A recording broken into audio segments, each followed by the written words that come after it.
The advice and opinions expressed by the host of Autism Live and her guests are meant solely as suggestion and should not be in any way construed as child-specific advice. Any choices you make in determining your child's treatment are completely at your own discretion.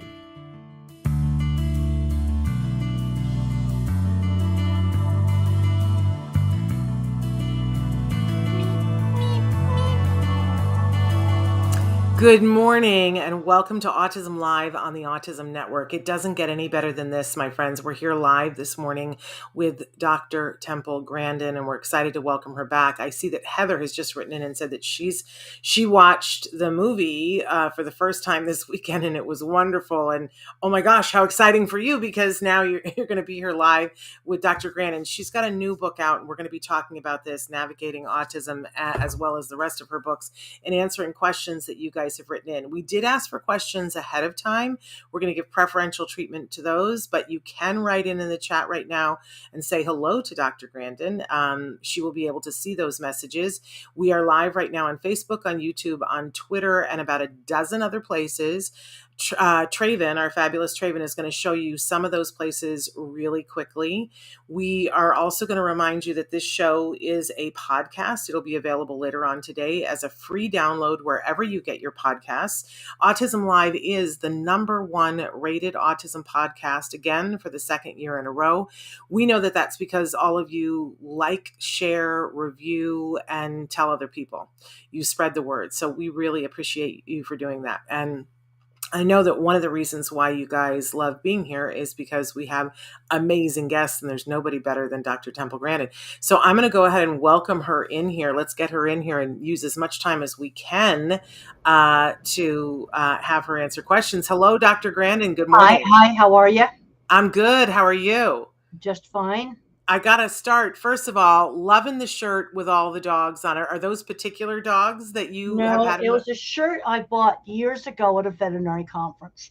I love it. That's where I got it from. I've had it for a long time.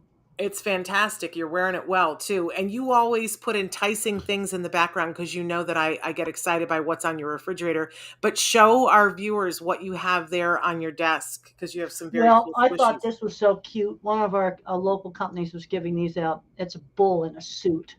Because a bull, cattle. I love cattle wearing a suit. He's so awesome. He's truly awesome. I just thought that was just kind of But show us what else you've got over there. Well, this is the truck I learned to drive on. This was a squeezy toy that a Colorado credit union was giving out. Wow. Was it a stick or was it automatic? That's the actual. It was 3 on the tree with a horrible clutch. Ooh. And this is the actual color it was too. This is the truck I learned to drive on. So when I talk about driving, I hold this up. And this, I have to get the most unique, weirdest squeezy toy. When people start talking about anxiety, I said, even the oil field has got squeezy toys. And these are great, right? For anxiety? No, I picked them up at meetings. Yeah, I love the ones that are shaped like a brain. I've seen that. That one's like common. I have one of those brains somewhere, but I really liked the. Then when I saw that green pickup, that is actually the kind of pickup I actually learned to drive in. That's super miles of driving on dirt roads, and I was just got off a conference, and one of the things that's holding a lot of, really great people out of jobs is not learning to drive. Well, maybe let's pause this for a second and talk about that. Do you recommend when teaching individuals to drive that they learn on a stick first or automatic? What do you recommend? Well, I think today you don't need to learn on a stick. Okay. I mean, there's that was much more important, back in the 60s when I was learning. Yeah. It's learning to drive. Yeah. And the most important thing is practicing in a very safe place for a long enough time to get the driving into motor memory before you touch traffic. I cannot emphasize that enough. I was very lucky. My aunt's mailbox was 3 miles away on a dirt road. So we dealt with a manual transmission in the horse pasture. And I don't think you have to learn on a stick. Not now. So you never took the mailbox out at your aunt's place? No, I never took the mailbox out. Though I did take a mailbox out one time somewhere else, but not at my aunt's. But that was 3 miles, And once we practiced on the horse pasture to learn the transmission, and that was a mess. But it was the middle of the horse pasture. And then every day for 6 weeks, up and back to the mailbox, 36 miles a week, at Wow. 20 minutes a day, just about perfect. And then we carefully did traffic. Yeah. Driver's ed pushes them into it often way too quickly. Well, Quickly. I want gonna a lot take more this advice. time spent driving in safe places, like big open parking lots. Yeah, like a Costco parking lot, someplace Yes, like that. A Yeah, Costco parking lot at 6 o'clock in the morning when nobody's there. exactly. That's when you want to do it, when nobody else is there. But I will say you have to be careful because some of those mall parking lots have those concrete blocks with the lights. Well, that's right, with light You don't poles. want those. Well, no. Let's find the ones that don't have light poles. Yes. The reason why they have the concrete blocks is so that will damage your car rather than taking out the light pole. Yes. That's the reason for the big concrete bases. And I have a friend whose daughter wrecked the car like 5 minutes into the driving lesson on the concrete block. So we don't do that. No, I'm going to use this advice because my son is in the process of learning how to drive right now. So this is the wonderful. other good place is out in the fields. That's another a good place. No, I'd like to find a parking lot without the posts. Okay, there we go. We're saying good morning. A lot of people are writing in. Greg, Donna, I am one, Amanda, Parker, Valerie, Michelle, Heather. Everybody's writing in and saying good morning, and we welcome everybody being here. I want to jump into a question that was sent to us by Carrie Mallory Thompson. She wants to know, what is your take on teaching consequences to a 12-year-old boy? What kind of consequences? Well, I mean, there's a lot of different schools of thoughts on this, Temple, but like consequences so if somebody says, if you do this, then this is going to happen, do you uphold the consequences? How much do you punish? There are lots of schools of thought on this, but they want to know what you think. Well, I can tell you, I'm going to just work by specific examples. I kicked a hole in the wall when I was a teenager. The consequence was spending 3 days fixing it. And the criteria was it must not show. And I had to go down and buy the stuff. I had to paint, I had sand, then I have to do it, then I'd let it dry, then I'd sand, had to paint an entire wall so it wouldn't show. Now, did you already have those skills, Temple, or were you having to learn? No, I kind of had those skills. Okay. But another thing, well, this is 50's way of dealing with some 12-year-olds that broke windows in the school and threw dirt and all kinds of stuff into the swimming pool, damaged a construction site. They mowed lawns for the entire summer. Okay. That was the consequence. Well, what I like about those consequences are that they're consequences that teach skills instead of just being punishment for the sake of punishment. Exactly. And I had the skills. Well, let me tell you, it was a ton of work. It took like 1 second to kick that hole. And then you have to put the spackle tape on and you have to, feather the whole thing out. I had to buy the tool to do it with and then sand it. And then I had to paint the entire wall section. Otherwise, it would show. So did that prevent you from ever kicking the wall? I never kicked the wall ever again. Yeah. I also realized that I kicked it between the studs. And if I'd kicked it on the stud, I could have broken my foot. Oh, well, that's an important thing. Is right. Yeah. Now, I had no way of knowing where the studs were on that wall when I kicked it. Yeah. But I think the thing is that you damage something. What happened is instead of they going to juvenile court and all that, the school was state property that they damaged. They just got together and figured out how much money was going to be. And those boys mowed lawns for an entire summer to pay for the damage. Yeah. I think that's the right way to handle it. Well, and I love it because mowing a lawn doesn't hurt you. It teaches you a skill that you can use as you move forward. So a lot of times I think punishments try to take away something that the child likes. I think now one thing I would never take away is something that uses the student's area of strength, like art materials, things like that. Okay. You don't take those things away. You've got to nurture strengths. You don't take that kind of stuff away. Amazing. Now, endless video game playing, yeah, you might take, some of that away. But you do something where you actually damage something. I kind of like the idea that you do have to pay for it. And fix That's it. a lot of lawns I had to mow to pay, especially for the plate glass window at school. Yeah. It was a lot of lawns. There you go. People are writing in, and you know what I love, you guys, when you write in and tell us where you're watching from. Donna has written in and said that she's watching from Scotland, the place that I most want to go in the world right now. She says her 20-year-old son is autistic, and they just introduced her son to who you are, and they really admire you. So I love hearing from that. Okay, well, But thank you very much. If you guys are watching, write in and tell us where you're watching from. Latrice says, if my child, who is 4, is showing interest in learning Chinese, should I encourage it? He is behind in speech for English. I don't want to confuse him, but I have heard you say that we should foster their interest. And he's showing interest in Chinese. Well, there's actually some research now that's showing that teaching a kid to be bilingual can actually be really a good thing. And I'm going to figure the parents are probably, Chinese relatives, or maybe they're Chinese. Yeah, go ahead and teach them both languages. Amazing. And that has some definite advantages. There we go. I want to talk a little bit about this new book, Temple, that you have co-authored with Deborah Moore. And I'm super impressed with this book. I absolutely loved it.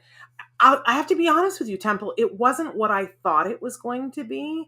But I was saying to you right before we came on the air, what I'm amazed by it is, I think this is the best book out there right now in this moment in time for people who are working with individuals on the spectrum. I think you hit exactly the right note in this book. But I love that you included parents in everything that you talked about. But it's sort of a roadmap for people who are going to work with individuals with autism it's the 9 different mindsets that will help them to be the best possible asset for someone on the spectrum. Absolutely loved it. What inspired you guys to write this? Well, I'll be perfectly honest. Deborah Moore came to me, and one of the things she's very, very concerned about is label locking. And I think where this book is most important, new parents, they've got a young new kid, and teachers, new teachers going into the field, new therapists, because it gets to be way too much medical model. And Deborah Moore made up this term label locking. And I think it's a really, really good term, because all they're seeing is the autism and not seeing that maybe the kid's good at art. Mother's very artistic herself. And she saw that I was good at art, and she did everything that she could to encourage my ability in art. And she also broadened it, because I was drawing the same horse head over and over again. So let's draw the saddle, the stable, broaden, tap into that interest, broaden it, so it's not quite so fixated. But we just had your mother on the show last week, and that's available as a podcast if people want to watch. She's so amazing, Temple. What an amazing mom you have. Well, she had a very good sense of just how much to stretch me, not force me into some situation I couldn't handle, but giving some choices. I got thrown out of 9th grade for fighting, because when I got bullied and teased. And Mother had worked as a journalist for the PBS channel on looking at different schools for kids that had problems. And she had visited every special school in New England. And what she did is she picked out 3 she liked, and then she let me choose one after we visited them. She always believed in choices, limited choices. When I was afraid to go to my aunt's ranch, she gave me the choice, 1 week or all summer. Not going wasn't one of them. She said, if you really hate it, you can come back in a week. I got out there and I loved it. I love that.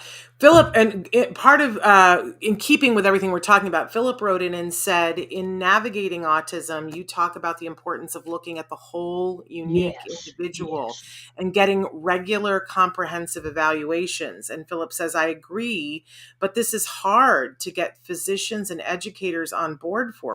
What do you suggest we do when we get pushback at the doctor's office or at the school? Well, that's too vague a thing. I've got to figure out exactly what the pushback is. One of the big problems is they get so much into the autism that the kids are not learning basic skills like shopping, ordering food in restaurants, laundry, just very, very basic things like that. I had an allowance when I was 7, and I knew exactly what I could buy with that. And certain items were allowance items. Candy, comics, and little balsa wood airplanes were allowance items. Well, they never bought those for me. Now, if I wanted that, I got 50 cents a week. If I wanted that 69-cent airplane, I had to save for 2 weeks. And I'm realizing just how important that was. And then when the parents had a party, this is another thing they did in our neighborhood, easy thing to do. 7-year-olds, 8-year-olds had to put their best clothes on, greet the guests, shake hands, talk to the guests, take their coats. Yeah. And my brother hated those parties. He's not autistic, but you know what? He admitted it helped him to become a senior bank vice president. Of course. Because he felt comfortable talking to older men. Of course. You know, we had a dad on the show not that long ago, and he talked about for special dinners, like, because they have multiple kids in their family. Yeah. And so when it was their anniversary, they would have one kid play the maitre d'. They would pretend their house was a restaurant. Okay. And one kid would play the maitre d', one would be the chef, and one would be the waiter. And they would take on those roles and they would greet them.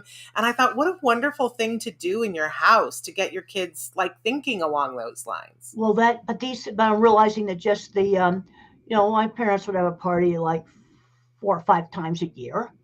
That this was really important training. Yeah. And the thing with having the allowance and it was very clear what items were allowance items: popsicles, ice cream cones, candy bars, comics, things like that. Coke you buy in the store in the summertime, and county fair rides. Which was your favorite ride at the county fair? Well, it wasn't the Ferris wheel, I'll tell you that right now. Does that make you sick? I had to sit on a seat some the kid had puked on. Oh, but you know what I learned from that? What? I went to the Carney office trailer and I got my money back. Oh. I actually did that. That's amazing. So what was your favorite ride at the county fair? Well, none of them at the county fair, but when I got older, it was the rotor. You get in this big barrel and it spins around like a washing machine and you get stuck up against the side. Temple, do you love to go to amusement parks? Well, I really liked that ride a whole lot. Another one's called the Roundup. It's now got a different name. Well, the next time you come to Los Angeles, let me know. We'll take you to Universal Studios. And they probably got some new things. Yeah, they definitely have some new things. We'll take you there. I turned to this page in the book because I just think that this is so enlightening. I've never heard anybody else talk about this in the way that you do here. There's a section, because each one of the different principles, this one is every child is more than autism. Love this. This is a mindset that we all need to have. But I love you've got a couple of pages here of how professional training might limit your perspective. And it's just this wonderful thing by category: psychiatrists, psychologists, educators. And it talks about how it might be limiting your thinking about this individual. I just think this is amazing. I think that's really, really super important, because what I'm seeing with the labels, especially with fully verbal kids, I think the labels hold them back. Oh, yeah. A lot of times. And then where the label really helps a lot is an older person getting diagnosed later in life and their marriage is a mess. That's when the label gives real insight. But this is, another example of the label locking. They just, because I'm not a verbal thinker. So I'm thinking of skilled tradespeople I've worked with, people that own gigantic metalworking shops, people that were laying out entire factories on a 1-semester class at a community college drafting, that were definitely autistic. Yeah. And they were designing and doing very high level stuff. Yeah, but if you get label locked, you're not gonna. He's playing video games in the basement, and what's happening right now is the metalworking shops, the new little ones, are not forming. Yeah. They're not forming. The only exception to that, because a lot of schools have taken out the shop classes. Well, don't get me off on the loss of skills from taking out shop classes. But you'll be very excited clear. about this. I don't know if you've heard about this. There's a new initiative to teach certain individuals on the spectrum CNC, and there's a whole training program for teaching them CNC. There's a Yes, and I think that's really good. yeah, You see, there's kind of two sides to things. There's the more mathematical side of things, and then there's the mechanical, yeah. mechanically clever side of things. Now, my kind of mind's going to work on the mechanically clever side of things. Well, since we're talking about the different kinds of minds, I mean, you had already written books about this, and let's take a second to show all the books that you've got there on the desk, because I keep talking about this one, which is the new one. Well, I've got a newer version of Thinking in Pictures. Oh, how the pretty! new I like that. afterward. I also have to talk about a book that we're just turned into the publisher called Visual Thinking by Temple Grandin. Ooh, and in that, I'm going to be going into the science behind visual thinkers like me, pattern mathematical thinkers, the visual spatial, and then the word thinkers. You have object visualizers, visual spatial, and then verbal thinkers. And it's available pre-order right now on Amazon. Just type in Visual Thinking by Temple Grandin into Amazon. It's taking pre-orders, because this gets into a lot of my concerns on how industry is losing out on skills that they need. Yeah. And there's a lot of autistic people that have these skills. And then, of course, there's my Way I See It book. Mm-hmm. In other words, Navigating Autism is the book you read first to get you in the right mindset. This has a lot of very how-to little chapters, like driving's addressed in here, for example, what I told you about driving, or the how-to book. Then I have my books to get kids outside, like The Outdoor Scientist, get them off the video games, get them outside, get them doing things. This is the Calling All Minds. That's my child's projects, because we've got kids today that have never made a paper snowflake. Yeah. That are not doing things this basic. And I think it's a really big problem. That's an amazing book, because especially, we all want to have fun things to do with our kids that are going to help them learn and grow. And I love that book for all it's projects that you can be doing with your kids. To find people write in more than anything else, the question they have for you, Temple, is how do I find what my kid's passion is? How do I find what they're good at? And I would think using that book to just go through some of the projects. That would definitely be helpful. The other big thing is exposure. Yeah. I have looked into how careers got started for lots of different people. It starts with exposure. Even someone like Michelangelo. It started out with exposure to great art. Every church was commissioning it, and growing up with stone cutting tools. Then later on, you get the mentoring. But how did I get interested in cattle? I got exposed to them in high school. Yeah. It's that simple.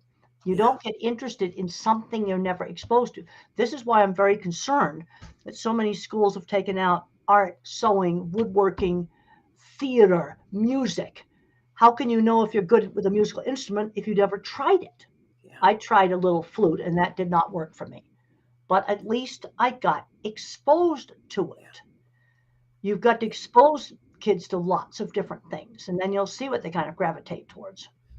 I had never heard of this until my son was little, but every once in a while, now certainly it's probably different in COVID, but I'm hoping that things are going to get better fast. They have something called a musical or orchestral petting zoo, and you go and they have tables set up and there's sanitizers and everything, but the children get to go from table to table and try out like 13 different instruments. It's so amazing because you quickly, but that's wonderful, because you have to get exposed to stuff to get interested. And that's true for every career. I mean, a lot of kids become a doctor because dad was a doctor. Okay. But even that's exposure. Michelangelo, his dad wanted him to be a lawyer, and he goes, ugh.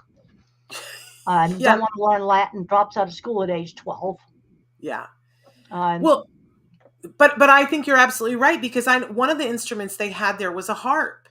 And I never was given the opportunity to sit down and play a harp, and they're so expensive. It's not like you say, "Oh, I'd like to play a harp," and your parents are going to go buy you a harp.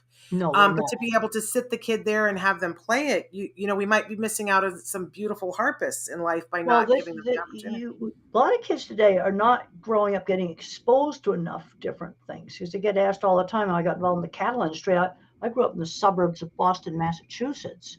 There was no cattle around there. Yeah. That was out on my aunt's ranch. Yeah. Kids are growing up today never using a tool. Yeah. I'm seeing 16-year-olds still playing with Legos because tools were never introduced. That kid probably should be working out in a shop building stuff for industry. Yeah, unfortunately, parents don't always know where to find that stuff. But most of the hardware stores, the major hardware stores, have Saturday morning workshops at That's least right. once a month that you can go. The tools are all free. They give you the kit for free, and they help you mentor your child through putting the thing together. I loved those. That's a great way. If you look and find, you can find things like that pretty much anywhere that are free because none of us You have look at extra. someone like Steve Jobs, he was playing around with electronics next door neighbor's garage. Yeah. That's where he started out. Well, one of the questions that somebody wrote in has exactly to do with this. They were let me see if I can find it. They were talking about their child taking things apart. Oh yeah, that's kind of And that I'm not going to find it here. My son, it's Abby. My son 8 is obsessed with the moving parts of anything. I have to lock up the toaster or he will take it apart. How can I feed his desire to understand what things do without losing all of my appliances or risking him hurting himself? I should add that he takes the things apart but shows no interest in putting them back together. Oh, what I would do is get some old vacuum cleaners or something like that, and he can take them apart, but I want to encourage the putting back together. In other words, maybe take a couple of parts off and then learn to put it back on. Another thing he has to learn that when you take a motor apart, for example, lay the pieces out in a line in the order you took them off. Mm-hmm. And then they go back on in that same order. Oh, that's smart. But let's get some things that can be his stuff to take apart. I talked to one family, their boy was, I don't know, there's teens. He was going over to houses and stealing the electronic box for the internet cable off of people's houses. Oh. And they didn't know what to do about this. The neighbors were not happy about this. Yeah, well, of course not. The TV wouldn't work. The internet wouldn't work. I suggested that they get him buy some these junction box things, buy some of them, and let him have his own. Yeah. And that stopped it. I wonder if we could teach that kid how to make solar panels, because that would be useful. Well, install solar panels, not make them. Yes. Install Well, them. I keep seeing on Pinterest, they have these ways where you can make a solar panel out of Coke cans. I don't know if it's true. That's going to be difficult. And I'm concerned about fires with solar panels. Okay. Well, we don't want to do that. They need to be professionally made. Okay. But he could certainly learn to work for a company that installs solar panels. There you go. I got to pause for a second. There were a whole lot of people that we've had on the show this month that wanted to say hello, that you've been on their shows. So Maya, who does Hello with World with Maya, she wanted to say hello to you.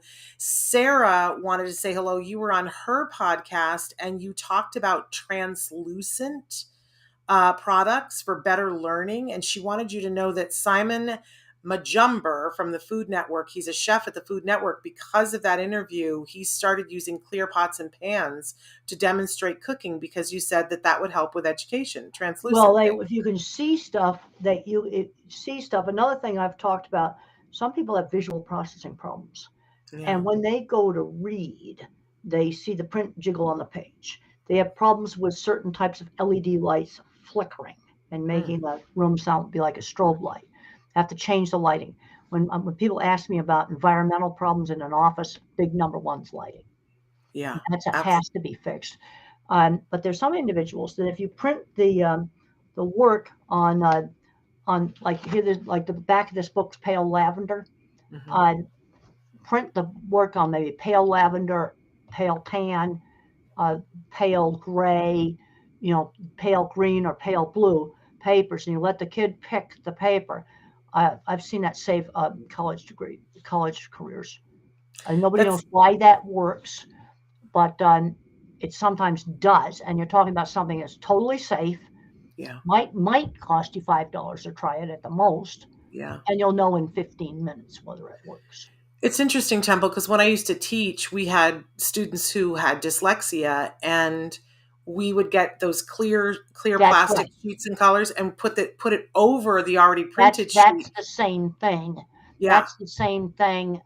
They tend to get worn. Sometimes yeah. it's easier just to buy reams of paper and print the Print book on. on the paper.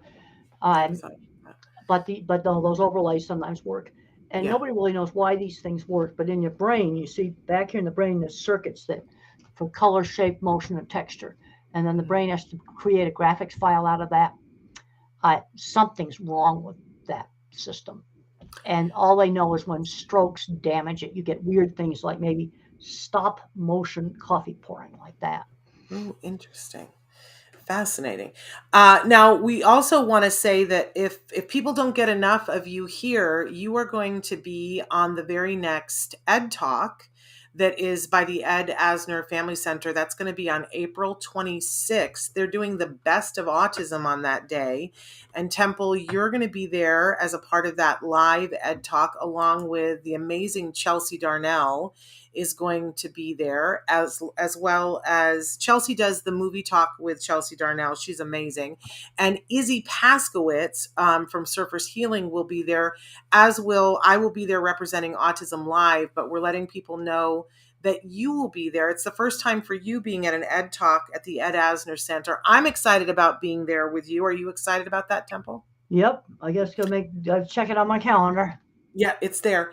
But we're really excited about that. If you guys want more information about that, you can go to edasnerfamilycenter.org. It is on April 26th at 5 p.m. Pacific time. So that's 6 p.m.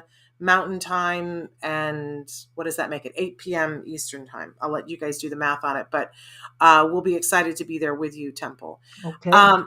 In this book, you say that parents are equal team members. Do you Absolutely. see a trend? I feel like I'm seeing a trend of parents who kind of, now that we have so many autism centers where they can drop their kid off, I'm seeing a trend of where parents are thinking that this is just something you drop your child off and you don't get involved. Are you seeing that? Sometimes I might see that. That's not good. One thing my mother and the teachers at my school were always on the same wavelength. And my mother and the third grade teacher, several times a week, we're talking. No, I think parents are a very important part of the team. Now, I've seen a lot of parents asking me, well, what am I going to do? My school's having a meeting about my child. What am I going to do? There's some that tend to delegate. But no, the parents need to be involved in it. No, they are part of the team, and I think that's very important. Amazing. We were talking about the mailboxes earlier, and Jacob said that his old neighbor accidentally ran into his mailbox, but that's how they got to meet them, and now they're all friends. So Okay, well, that's I just wanted to say that was good. okay. One of the things that you stress in the book is how pivotal sensory issues can be in the education system, that it can make or break success. And I wanted you to talk just a little bit about why understanding an individual's sensory issues are so important, especially when we're trying to get them to learn. Well, I already talked about the lighting issue. Yeah. And the old-fashioned fluorescent lights that flicker, they're being phased out. Now, I want to emphasize, not everybody with autism has this problem. But I'm going to guess, like, let's say, an elementary school classroom, you might have 15 or 20% of the kids that might have this problem, and the others don't.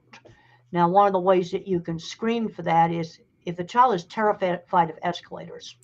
Most kids love escalators. I loved them when I was a child. That's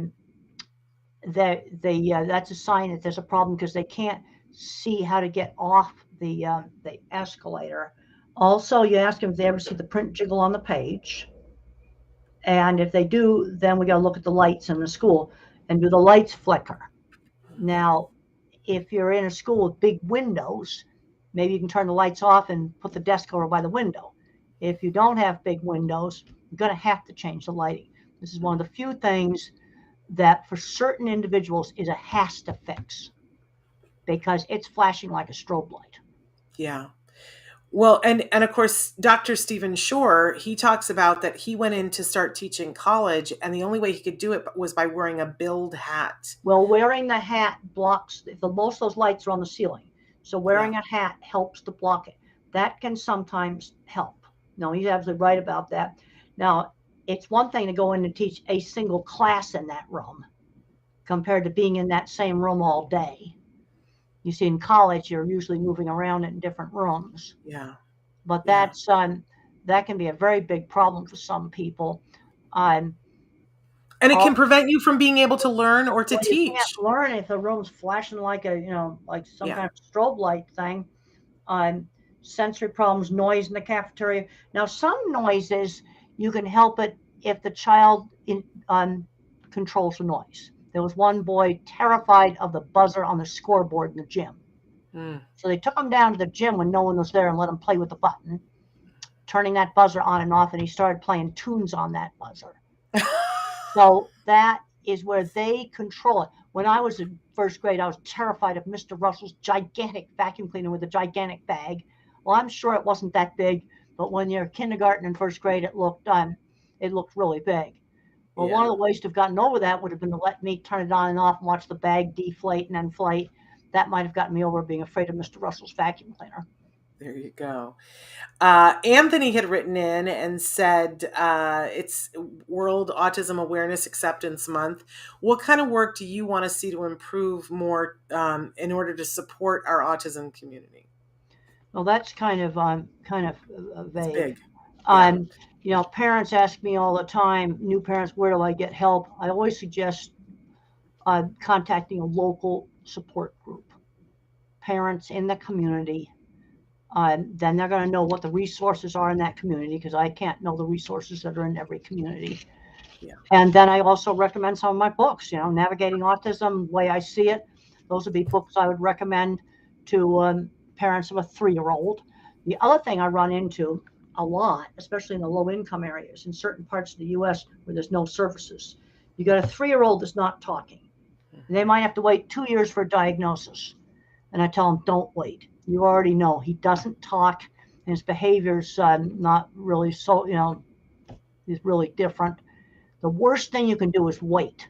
So I suggest for them to get some of my books. The Way I See It's one of them, and get a grandmothers in the community. Start working with this kid now, because the worst thing you could do is nothing. Yes, I'd rather have them get into professional thing right away, but if it's not available, the worst thing you can do with a 2-year-old that's not talking is nothing, and just let them play with the phone all day. That's what you don't do. You've got to get them interacting. And what I have found is some people have the knack to work with these kids and some don't. Yeah. I think they're born with the ability, regardless of how much training they have. Yeah, I agree with you. But I sort of want to, you just said something that I kind of want to crochet into pillows, which is, and show them to people all over the place, which is you said the worst thing that you can do with a 3-year-old that's not talking is nothing. Yeah, let them sit all day zoning out on electronics. That's the worst thing you could do. Yeah. So you better get doing something. Angel wants to know, how did you learn to handle the sensory things that bothered you? Do you still have sensory things that you can't stand? And what do you do to help yourself when you're at work? Well, I kind of wear the same kind of clothes all the time. The work clothes and good clothes feel the same. I have to find pants that don't itch. That sometimes is challenging, because I can't stand on a plane for 3 hours. My pants itch. Really drives me crazy. Let's look at the different problems. There's visual problems, sound problems. Now, the thing with headsets, if you wear a headset all the time, it will make the hearing more sensitive and worse. And so what you want to do is have it with you, but try not to wear it. Now, you can sometimes do some things to desensitize some of these things, like letting me play with the vacuum cleaner might have helped me to not get desensitized. Find clothes that don't itch. Like for women right now, they've got all these little leggings. Oh, I would have loved those. Okay, so you just let the kid wear leggings every day and get 4 or 5 pairs of them in different colors and wear leggings all the time. because, oh, I love leggings. I sleep in leggings. Oh, wonderful. Larry says, I'm on the spectrum and I have a degree in community planning. I cannot get a job in my field. I get interviews, but I know I come across as being different and then I don't get the job. I don't know what I'm doing that is wrong and I'm very frustrated. What should I do? Well, you see, the way I sold the job, since I had the kind of job where had a lot of portfolio I could show off. Like, here's some of my drawings. There's a picture of one of my jobs. There's a drawing.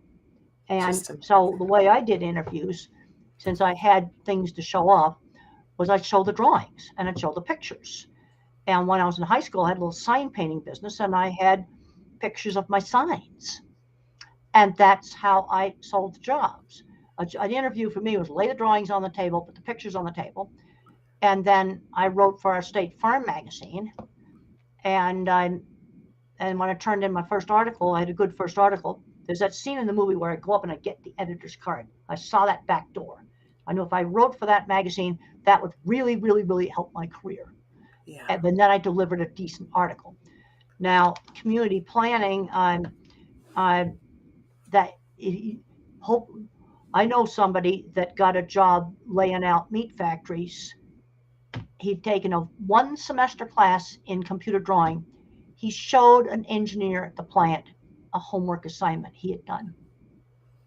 And that got him the job? That got him the job. I worked with him on jobs. Well, I've heard you tell people before having an electronic portfolio that you can carry with you everywhere. You need to do that. You need to have an electronic portfolio. I had to carry around a big notebook, but now you'd want to have this stuff on electronic portfolio where you can show where you can show the work, the drawings, the pictures, or let's say you're a programmer, where you could show off 2 paragraphs of your best code. Yeah. Not a whole book full of stuff, where you could just whip it out and show it. Well, I love that, Temple, because I think a lot of times interviews are about trotting out social skills that none of us really use anymore. Your tech job. See, now again, this guy showed the drawing he had done. It was a water valve. That's what he'd done drawing of. He showed it to the engineering department, not HR. Right. You've got to show that work, and I learned that a long time ago. You either send it to the president or you send it to the engineering department. There you go. Because those are the people that would recognize it. It's important. Okay. Sonia wants to know, my daughter is 16 and I've been told that we should start the conservatorship conversation. I want to keep my daughter safe, but I also want as much independence as possible. What do you recommend? She's 16 and verbal, but she is not safe and a little boy crazy, Mom says. Well, the other thing is 16 years old. I hope she has a job this summer. Okay. I want to start the transition from school to work long before they graduate, starting with chores at home, volunteer jobs, churches, farmers markets, community centers around 11 and 12, instant illegal real jobs. And we've got to be careful not to throw them into too much multitasking because they can't handle that. Yeah. Let's learn driving. We already talked some about that. That's going to take longer. But let's learn how to work. Yeah. Let's see. The thing about autistic people, they're a bottom-up thinker. You got to fill the database. So if she gets out and she gets a job, I've had parents say, well, they just blossomed. Maybe she's not going to need a conservatorship. Yeah. Now, if they're nonverbal, yes. Yeah, definitely. You see, that's where I have to have more information. Yeah. But I do want to say, Temple, that, it's maybe everybody isn't going to drive. Maybe every individual isn't going to drive, but I think more people could be driving. But what I've learned from you and from people like Joanne Lara from Autism Works Now, that everyone deserves to be able to have a job. Everyone. Yeah, and there's just different levels of jobs. There's different levels of jobs. And the other big problem I'm seeing is a lot of people that work on getting people jobs don't differentiate, where bagging groceries would be a training job for me as a stepping stone to something else. And for some other individual with more intellectual challenges, it is a suitable career. There we go. It's a useful job. It's, people need it. Yeah, absolutely. Oh, didn't we learn that in COVID? Oh my goodness. Sarah says there's more and more discussion about the way autism presents in women, that it is different than in males. I would love to hear your thoughts on how it presents in women. It's usually not as obvious. And I know there's been a lot of problems with women getting into relationships that were abusive because they just were so anxious for a relationship. And I think they need to be warned against that. Yeah. Well, an important thing to be warned against. Becca says, do you find it easier to be friends with people on the spectrum? Is it different for you, and in what way? I find it's easiest to be friends where there's a shared interest. Whether it was horses, whether it's construction, cattle, industry stuff. Because I have a lot of friends who shared interests that are not autistic, but I also had people, especially when we were building these big jobs, that I was friends with that were autistic. It's friends who shared interests, I think, is really, really super important. I guess I want to ask a follow-up to that, because I was recently at a conference and there were two people on the panel who were individuals on the spectrum, and they were talking about how when they talk to each other, they feel free to just do like a data download with each other, that where they'll call each other and they'll talk and they'll just dump information, and they know to be patient while the person dumps information because they're going to get their turn. And there were many people who were like, oh, that's so incredible. And I remember thinking to myself, is it that, is there an element of when you know that you're with someone on the spectrum that you feel a little less concerned about how you're wording something or how long you talk about something? Do you feel freer to talk about things when you know it's another individual on the spectrum? Well, sometimes, but I usually feel freer when I know it's somebody with a shared interest. Like I was on a plane just really recently, sat next to a lady construction manager. We Oh, spent a 2-hour flight discussing tilt-up warehouse construction, how to prevent it from being damaged during storms, I love it. and concrete forming systems. You must have had it. It was a We were great flight. both super interested in that. I mean, it was two construction geeks talking to each other on the plane. It was a great flight. I And love it. I don't think she was autistic. There we go. Sansa wants to know, did Temple watch Squid Game, and what does she like to watch? Did you watch Squid Game? Well, I read about it. I go, ugh, this sounds so nasty and horrid. I'm not going to watch it. There you I'm go. But what do you concerned. like to watch? Well, you know, I loved Star Trek. I Yeah. still like to watch old Star Trek. The thing is, a lot of the TV shows that I grew up with, they had very good values about right and wrong. And Mhm. things like Squid Game, the reviews were told, oh, this is so hard. Why would he even want to watch that? Yeah. If you play a game where you're going to get killed, Yeah. that's Yeah. going, I don't need that. There There's a you lot of things where I read the reviews, and I do read the reviews. I read a lot of reviews about movies and stuff. I some of the Batman movies have just gotten too dark. Yeah. I'm I the same. like the old, more fun Batman movies where Arnold Schwarzenegger was Mr. Freeze and Poison Ivy and stuff like that. There we go. They there's a meanness in some entertainment today that I Yeah. just don't like. I just don't want to watch that. Well, I don't like that either. But I have to say there's other, what they call K-drama, that I'm finding that all of the sort of writing that we're missing from the 50s, 60s, and 70s television has all moved to K-drama. And and it has good morals. I kind of like a Temple. Okay, Uh, well that's good. And there was a very good, Picard Star Trek sequel that's been playing. That I thought was really good. so you've been watching Picard? That was going to be my next Yeah, question. but I've watched some episodes of that. I've only seen one episode. Should I invest in more? Is it good enough? Well, I think it is good enough. Okay. I happen to love Patrick Stewart, Yeah, so and it brings up some ethical issues. You see, and that's something that the original Star Trek did. And when I'm very glad that I grew up watching TV where there was very clear things about right and wrong and good and bad, just in a very concrete way, and not yeah, being mean. exactly. We don't need more meanness in the world. Yeah, this is the thing I just don't like in some of this stuff. I'll read some movie reviews and I go, nope, we're not going to that. Yeah, and I'm not going to go to that. when I watch a movie or a TV show, I want to care about people. I want to like the people and I want to care about them. And it seems like there's a big thing with the anti-hero now where Well, it's a I bad think, person and we're supposed to like them. I don't get it. well, no, and I think that's confusing to autistic kids. There we go. Never I really think even it's thought about important to Superman, the old original Superman, there was very, very clear right and wrong in that. Absolutely. And I was brought up with that. I'm glad I was. There you go.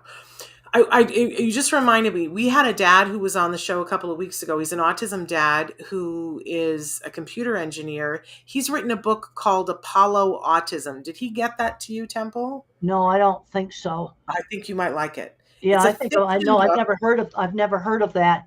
Yeah, it's a fiction book about the Apollo program that goes. There's a dad whose child is being diagnosed, and he's working on the Apollo projects. So we'll have to get that to you. See if Oh, you no, like I haven't seen it. I've never even heard of it. Okay, it's called Apollo Autism. We'll make sure that it's Alex Philstein. We'll make sure that he gets a copy of that to you. Okay, you can send that to Cheryl.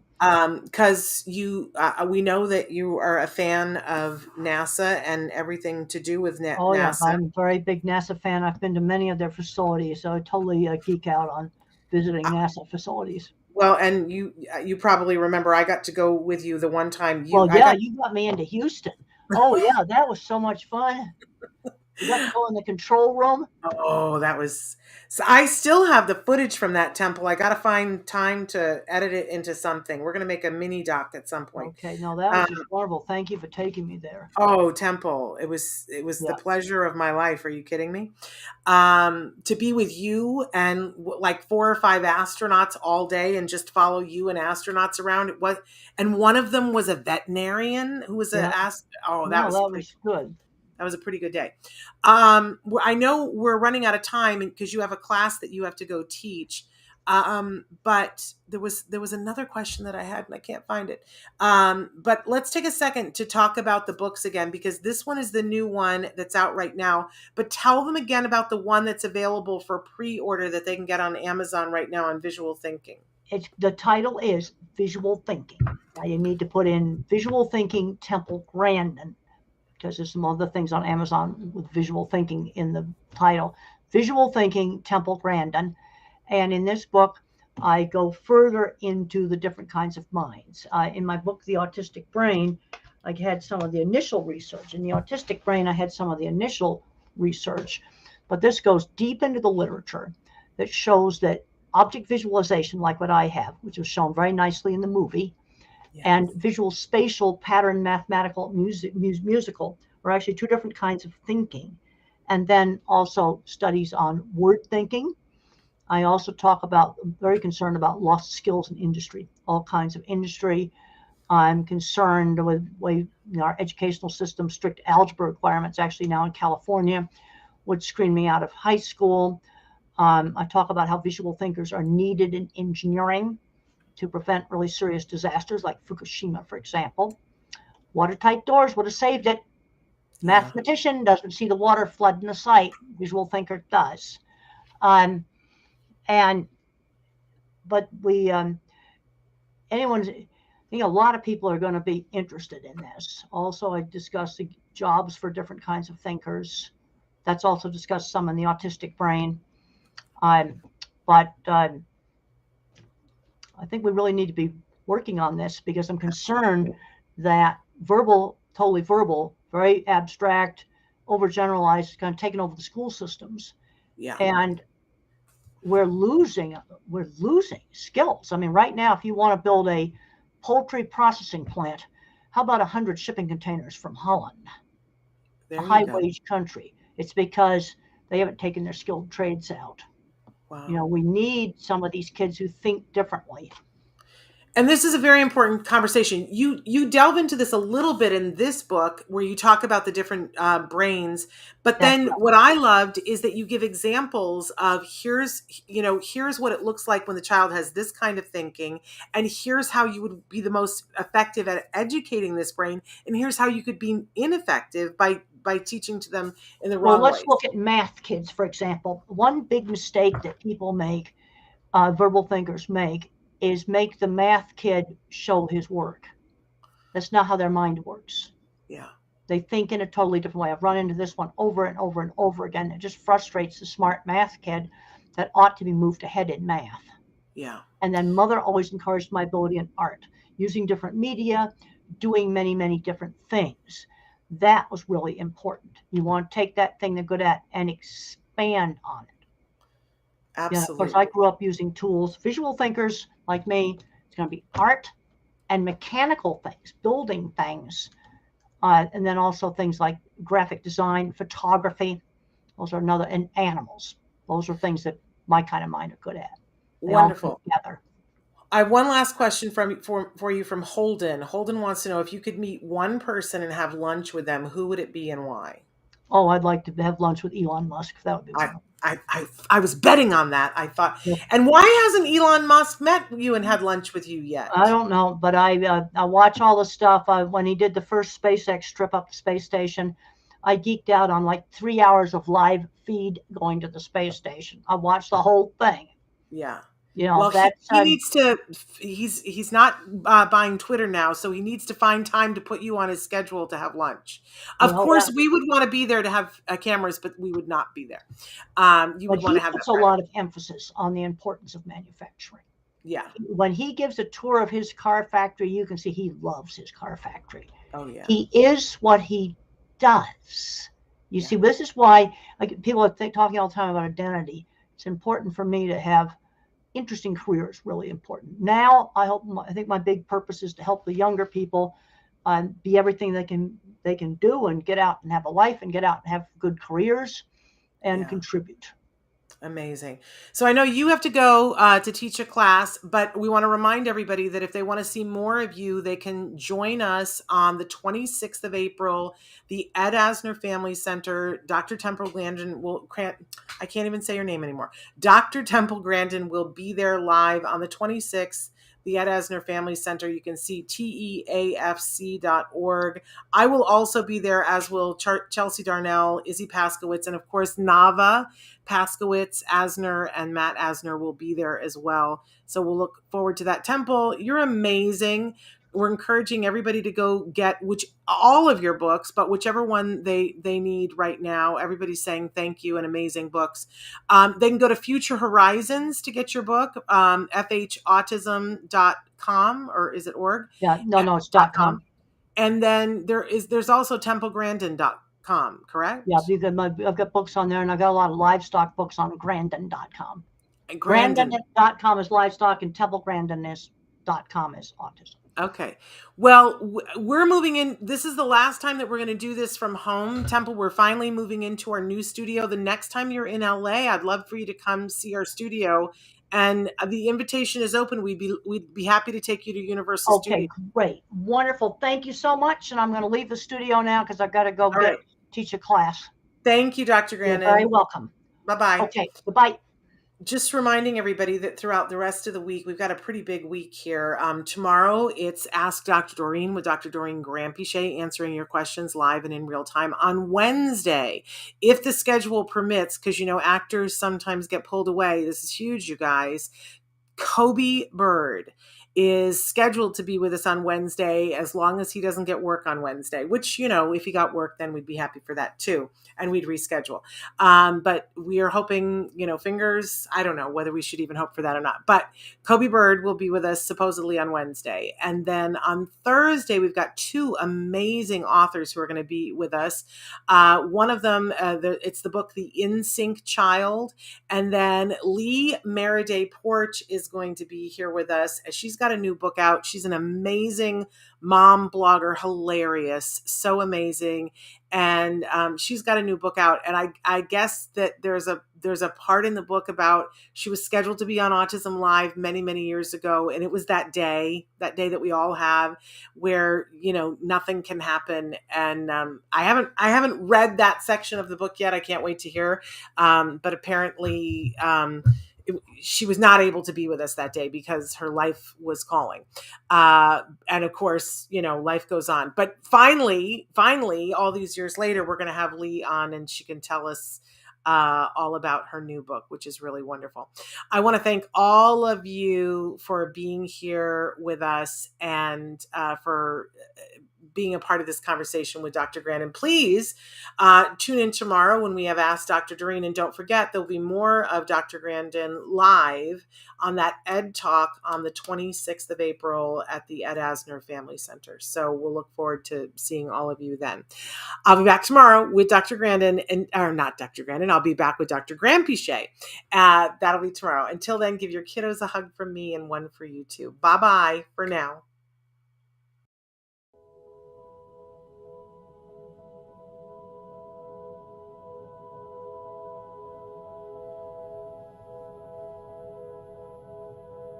If you found anything helpful in this video, please give us a like. In fact, make sure that you smash that subscribe button on YouTube and give us a like on Facebook. You can also follow us on Twitter and on Instagram for important updates. And please download our free podcast wherever you get your podcasts. Thank you so much. See you next time.